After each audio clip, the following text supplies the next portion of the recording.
नमस्कार बच्चों, स्वागत है आपका अपने YouTube चैनल गैंडा सेंट्रल पर। सेल बायोलॉजी की यूनिट हमने स्टार्ट की हुई है। ठीक है, HPSC असिस्टेंट प्रोफेसर बॉटनी और HPSC PGT बायोलॉजी और CSIR नेट JRF अप्रैल 2023 के लिए। ठीक है, तो उसमें हमारा नेक्स्ट टॉपिक है न्यूक्लिक एसिड मेटाबॉलिज्म, जो कि आपके सिलेबस में तीनों का जो मैंने अभी ऊपर बताए हैं उनके सिलेबस में कॉमन सिलेबस में कॉमन दिया है। सभी के सिलेबस मतलब कॉमन ये जो टॉपिक है, ठीक है, उसको हम कवर करने वाले हैं। ठीक है, तो स्टार्ट करते हैं। Genome is believed to define a species. Genome क्या करता है, माना जाता है कि वो एक स्पीसीज को ही डिफाइन कर रहा है। ठीक है, पर्टिकुलर एक स्पीसीज को।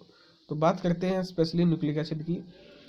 तो न्यूक्लिक एसिड क्या होता है, पॉलीमर ऑफ न्यूक्लियोटाइड। न्यूक्लियोटाइड के पॉलीमर है, यानी पॉली मतलब मोर देन वन यूनिट। ठीक है, पता है आपको। हाईली फ्लेक्सिबल है कंपेयर टू पेप्टाइड। पेप्टाइड के कंपैरिजन में क्या होते हैं, फ्लेक्सिबल है। ठीक है, हाईली क्या है, फ्लेक्सिबल है compare to peptide. Nucleic acid are universal. Universal है in living thing, living thing में, as they are found in all cell and viruses. ये सारे के सारे किस में मिलते हैं, ऑल सेल और वायरसेस में मिलते हैं। Nucleic acid were first discovered by, ये जो न्यूक्लिक एसिड है पहली बार किसके द्वारा डिस्कवर्ड थे, फ्रेडरिक मिश्र द्वारा। ठीक है, ये आपको याद रखना है नाम साइंटिस्ट का, 1871 में। ठीक है, तो होते कैसे हैं ये देखिए, ये थाइमिन है आपका। और इनमें कौन कौन सी लिंकेज होती है, 3' 5' फॉस्फोडाइस्टर लिंकेज होती है। थाइमिन, ठीक है, ग्वानिन, साइटोसिन, एडेनिन। ठीक है, अब जो बिल्डिंग ब्लॉक होता है न्यूक्लियोटाइड का, वो क्या होता है, मतलब न्यूक्लियोटाइड किस चीज़ से मिलकर बने होते हैं। तो न्यूक्लियोटाइड आपका ये इंपॉर्टेंट है, ये बेसिक भी है और इम्पोर्टेंट भी है। देखिए, न्यूक्लियोटाइड में क्या होगा, बेस होगा, उसके साथ शुगर अटैच होगी, और शुगर के साथ क्या होगा, फॉस्फेट अटैच होगा। तो फॉस्फेट प्लस में शुगर प्लस में बेस, ये तीनों मिलके क्या बनाएंगे, आपके न्यूक्लियोटाइड बनाएंगे।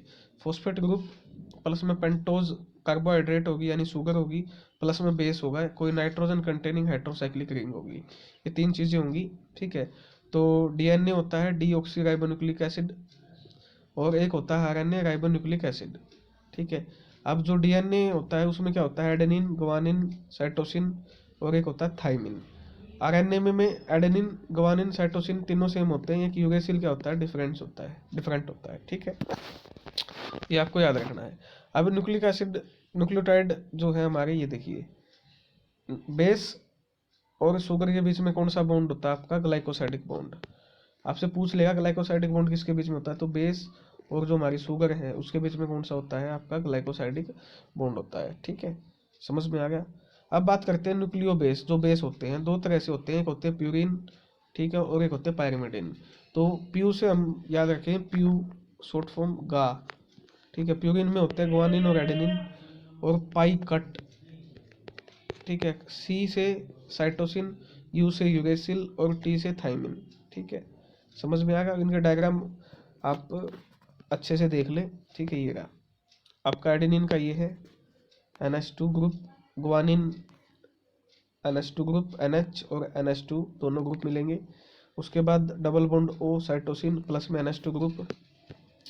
अच्छा जी, यूरेसिल में आप देख सकते हो NH प्लस में डबल बॉन्ड O, और डबल बॉन्ड O और CH3 group, methyl group thymine में। इन स्ट्रक्चर का बना के देख लेना कॉपी में, तब जाके ये आपके माइंड में क्या है, परमानेंटली याद हो जाएंगे। ठीक है, चलो नेक्स्ट क्या है आपका।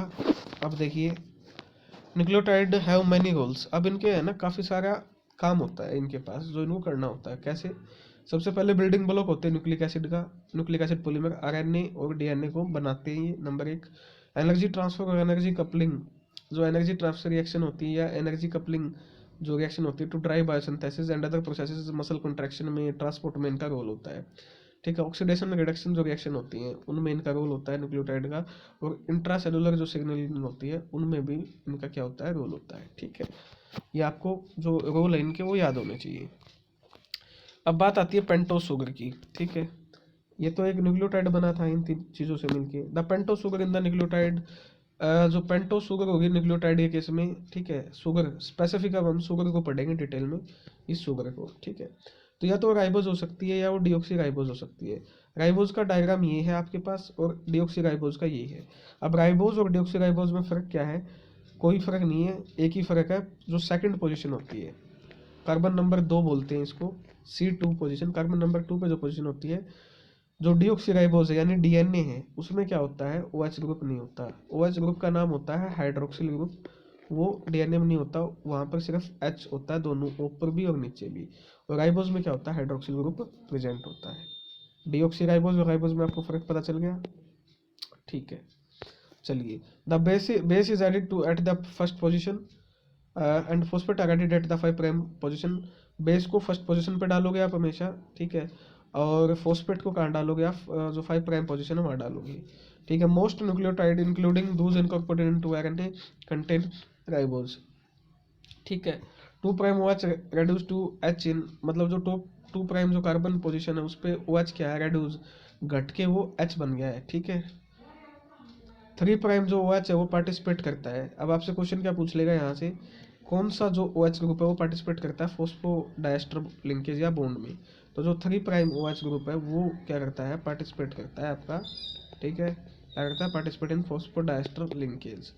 Deoxy nucleotide are exclusively use for DNA synthesis, इनका एक्सक्लूसिवली यूज किया जा सकता है किस चीज़ के लिए, डीएनए सिंथेसिस के लिए, ठीक है।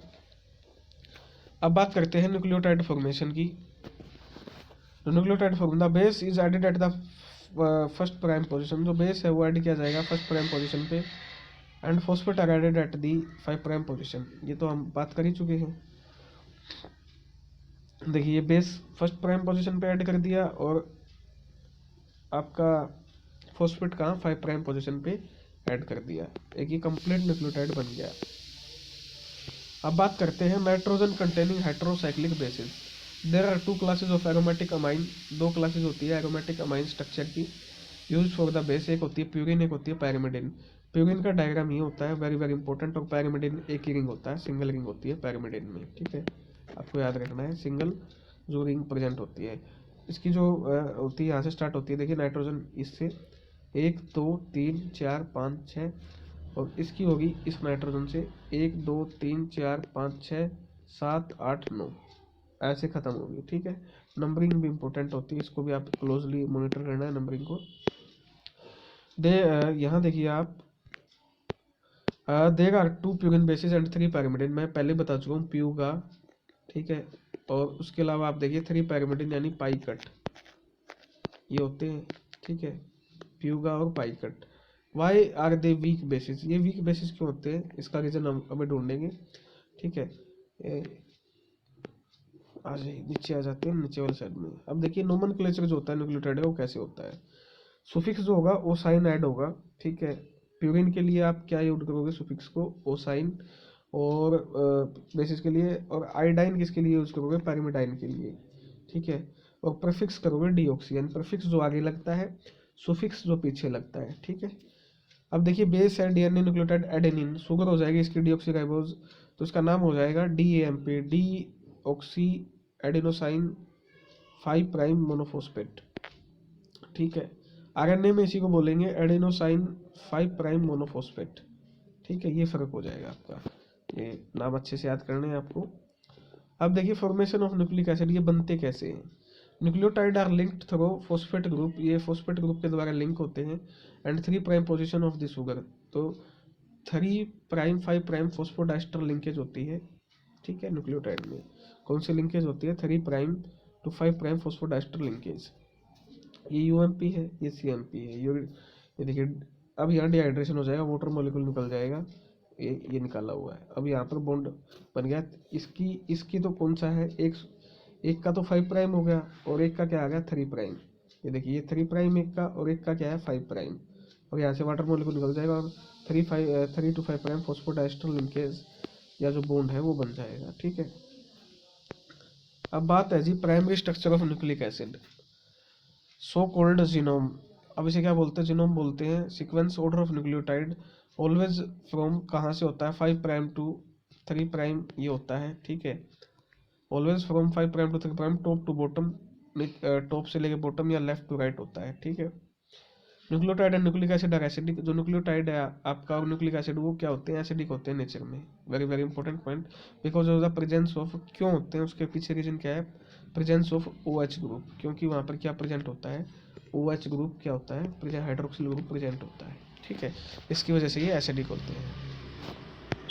अब देखिए एट pH 7 पर all of these groups are ionize, ये सारे के सारे ग्रुप क्या हो जाएंगे, आयोनाइज हो जाएंगे, ठीक है। Although they are usually drawn in their protonated forms, usually draw होते प्रोटोनेटेड फॉर्म से for the purpose of structure illustration, ठीक है।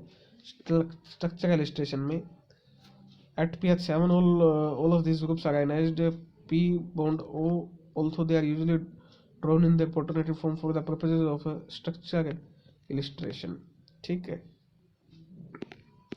सेकेंडरी स्ट्रक्चर ऑफ DNA, अब आती है बात आपकी, क्या आती है, सेकेंडरी स्ट्रक्चर ऑफ DNA।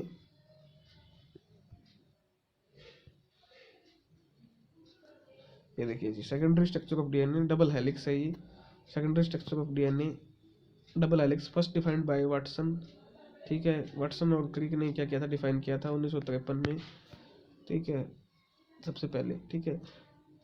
तो राइट एंड हेलिक्स है, antiparallel pair of strand होते हैं, ठीक है, राइट एंड हेलिक्स है। द डीऑक्सी शुगर और phosphate group are on the outside होते हैं, डीऑक्सी शुगर और phosphate group, and the heterocyclic bases are, जो हेटेरोसाइक्लिक बेसिस है वो क्या होते हैं, स्टाक होते हैं on top of each other on the inside, ठीक है। बेसिस कहाँ मिलेंगे आपको, इनसाइड, अंदर की तरफ मिलेंगे, और डीऑक्सी शुगर जो है और जो फॉस्फेट है, ठीक है, आपकी डीऑक्सी शुगर और फॉस्फेट कहाँ मिलेगी, आउटसाइड, कहाँ मिलेगी आपको, आउटसाइड मिलेगी, समझ में आ गया। जो डीऑक्सी शुगर है और फॉस्फेट है वो कहाँ मिलेगी आपको, आउटसाइड मिलेगी, और जो हेटेरोसाइक्लिक बेसिस है वो आपको कहाँ मिलेंगे, इनसाइड मिलेंगे, ठीक है। और ये डायग्राम आपका, ये देखिए major group minor group, strand 5 to 3 prime चल रही है और एंटी पैरेलल 3 to 5 प्राइम, ठीक है। ये हाइड्रोजन बॉन्ड है G और C, गुआनिन और जो साइटोसिन है उसमें ट्रिपल बॉन्ड होता है, और एडेनिन और थाइमिन में क्या होता है, डबल बॉन्ड होता है, ठीक है, ये आपको पता होना चाहिए, ठीक है। अब देखिए वाटसन और जो क्रिक बेस पेयर है वो कैसे बनता है। GC मैं अभी ऊपर बता चुका हूँ, AT, और RNA होगा तो A के साथ किसका बॉन्ड होगा, यूरेसिल का, ठीक है, थाइमिन की जगह।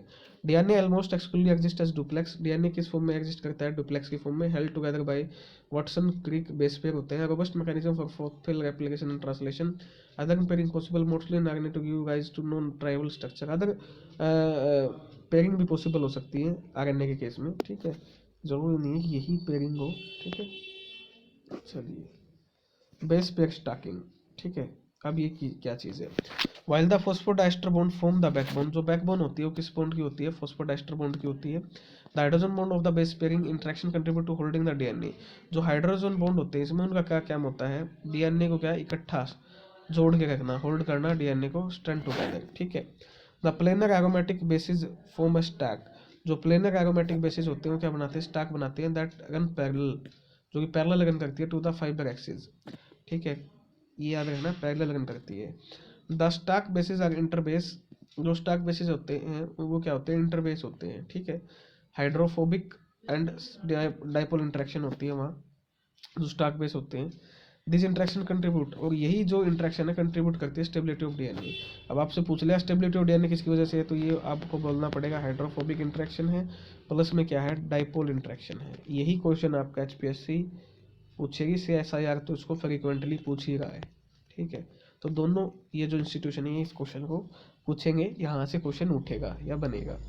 देखो combination of the hydrogen bond, तो एक कम्बिनेशन हो जाता है हाइड्रोजन बॉन्डिंग का between the complementary base pair में एंड द स्टैकिंग इंट्रैक्शन, और जो स्टैकिंग इंट्रैक्शन उनके बीच में एक्ट कोऑपरेटिवली एक्ट करते हैं टू स्टेबलाइज, ताकि स्टेबलाइज किया जा सकते हैं जो डबल हेलिक्स स्ट्रक्चर है DNA का उसको अच्छे तरीके से। समझ में आ गया, ठीक है।